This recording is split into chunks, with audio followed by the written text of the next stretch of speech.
Hi all. So today we are going to talk about another type of essays which is known as narrative essays, right?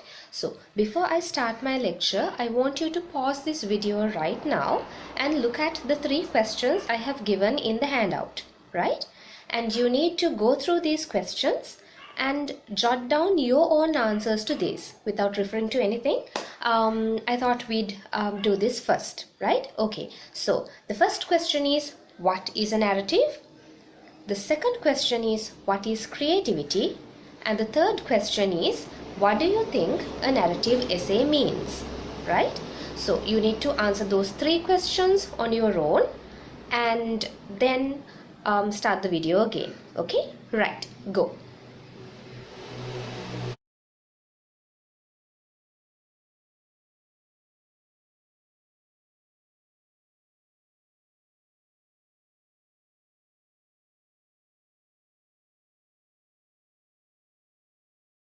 Hi again. So I hope you found your answers to the questions. Okay, right. So basically a narrative means a story. How many of you did get that one right? Okay, so a narrative is actually a story, like there are many kinds of stories, from the ones you have listened to when you were children, from the ones you have read, and even a movie is actually based on a story, right? So there has to be a storyline. Fine. Okay, so we are looking at a narrative, and let me jump to the third question. What do you think a narrative essay is? What did you think? Well, a narrative essay is more or less a story, right? So these stories can be based on your personal experiences, anecdotes, and or something imaginary, some kind of an imaginary situation as well, right? Okay, so whenever you are asked to write a narrative story, a narrative essay, you are basically writing a story. Okay, right. So this is a little different from the academic writing content we have been discussing so far, but this is fun. I really love it. Okay, and then the second question, what is creativity? I know it's like a broad question and you may have come up with different answers, but yeah, so creativity can be defined in many different ways, but creativity is your ability to think of something differently and express it differently. This is what I feel, right? So it has to be different and it has to be able to make the others interested in reading or viewing your work. Okay, right. So creativity is an essential element in narrative writing, which is actually which actually gives a sense of originality. It suggests a novel way of looking at something. Okay, right. So say for an instance, if you are narrating a story, you can just state the facts, but stating the facts alone will not make it a story, right? So think about what characteristics make a story what it is. Okay, right. So creativity has to be there when you are writing your narrative essays. Okay, right. So we will move on to the next section, the features of a narrative essay or characteristics of a narrative essay. When you say a narrative essay, what kind of an essay do we talk about? We are talking about a story, right? Okay, so basically the first and foremost feature of a narrative essay is that it contains a story.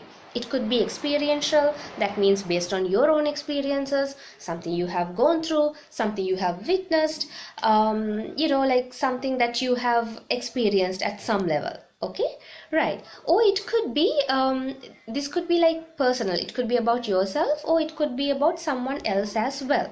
Okay, something you have seen, or it could be completely imaginary, or the best, it could be a mix.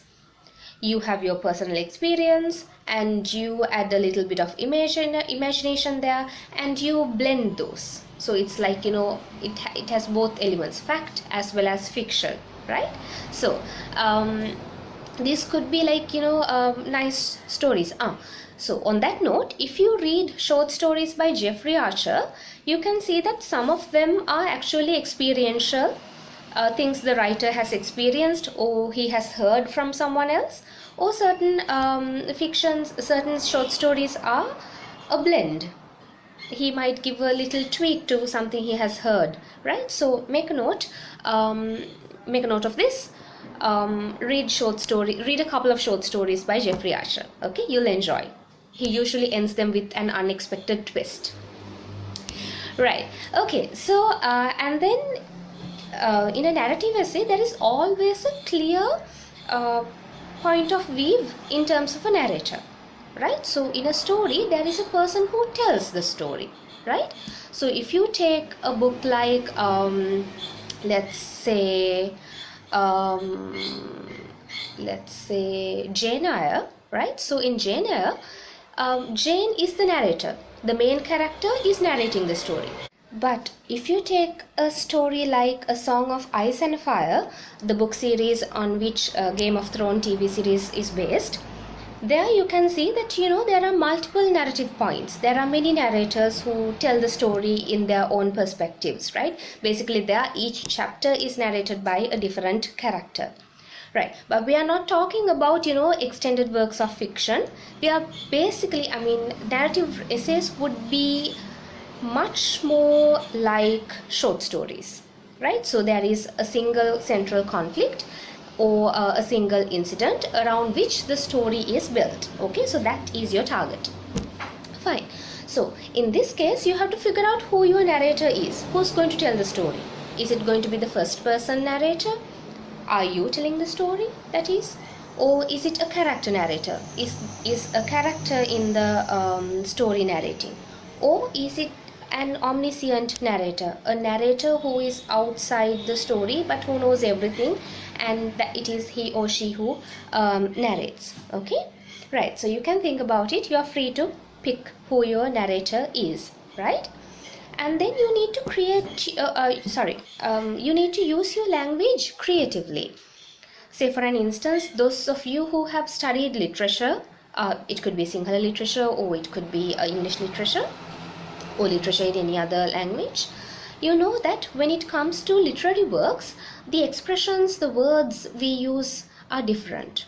We use imagery, we explain a lot of things. Say for an instance, I can say, I saw a flower.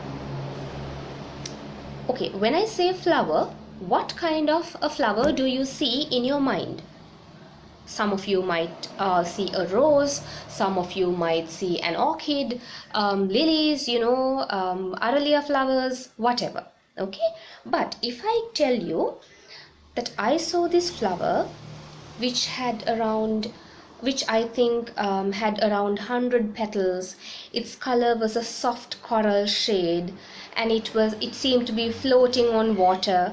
So if I give you a description like that, most of you will probably imagine something similar to a red lotus, something like that, right? So it's important in narrative essays to create the images in your readers' minds, right? So make sure that you give all your descriptions right. Okay, so if you want them to know the character that is in your mind, you better explain it, right? Okay, so in the Harry Potter series, many of you must have read it.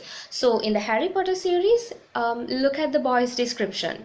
It's a boy with jet black hair, with a scar on his forehead, with green eyes.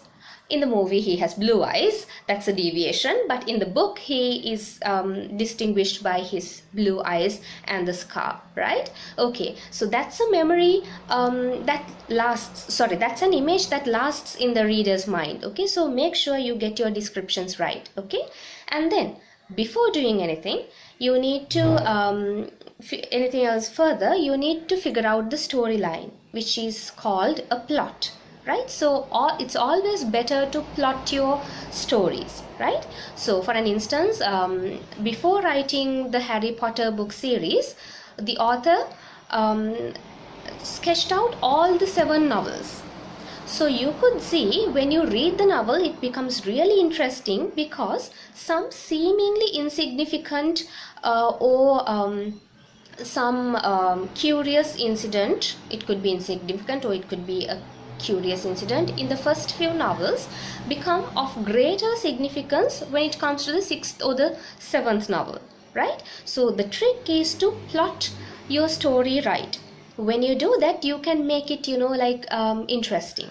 Okay, right. And another technique in terms of plot a lot of writers employ in order to make their stories interesting is giving it a twist.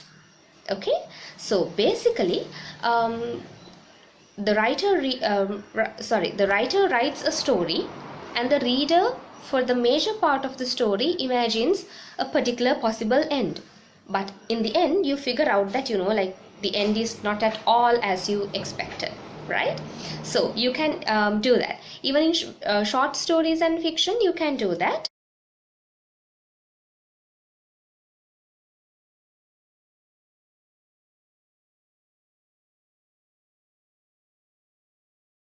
Once you have the plot, you know what your story is going to be, and then you can start writing.